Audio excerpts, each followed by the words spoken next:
Take a close look. This ball is a very important thing. It's not a pill. It's not something for upset stomach. This is actually a golf ball. And it is a very transitional creation. Let me introduce John Whittemore from the Golf Collectors Society. We're talking about the history of golf today, and we're talking about the history of the golf ball. John, this is a very important ball.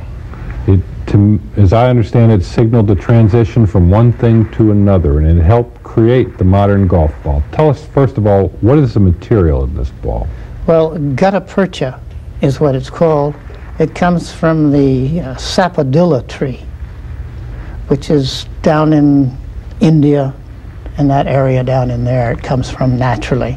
So golfers from all over the world went to India and got stuff from this tree and made golf balls. Well, we had gutta percha before they made golf balls out of them. Okay. It was in this country, and they were making whip handles out of it, and combs and other items out of it. So because it was a very durable material, somebody said this would make a good golf ball. Huh? That's what one doctor said. Okay, a doctor. A doctor, and he and his son made golf. There's a surprise. Now, what is interesting about this ball is, one, it's obviously one piece, it's material, but it has marks all over it. And there's a really good story about how the marks came on the golf ball. Tell us that story. Well, it started off with smooth golf balls. It was a soft material. Like a bowling ball? Like a miniature bowling ball? Yes, and they would run. And then when they would hit it with a golf club, it would duck and drift around because it was not aerodynamic. They didn't know what aerodynamics was in those days. But they would lose the ball or throw it away, and the caddies would find it and play with it. And when the caddies hit the ball many times, putting dents and cracks and everything in them, the players noticed that the caddies were getting better distance and better control of the ball. So someone decided, well, it must be the nicks in it.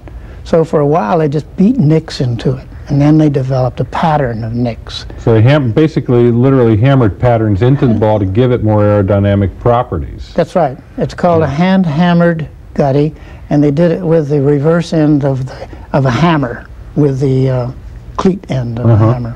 And claw. And basically it was observation that the caddies playing with the old beat-up balls, their balls were doing better.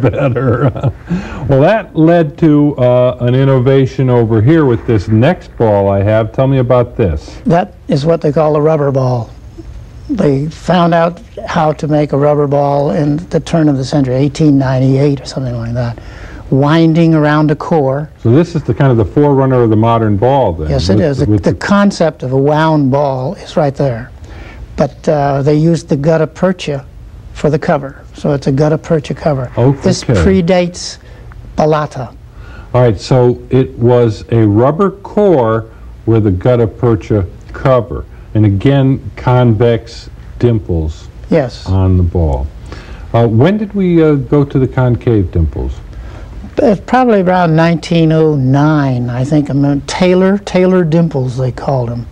And Spalding came out with the first dimple balls in right around 1909. That's an interesting story. This really is the transitional ball, gutta percha, the hammered surface to the gutta percha. John, thank you very much for coming in and telling us about that. Anytime.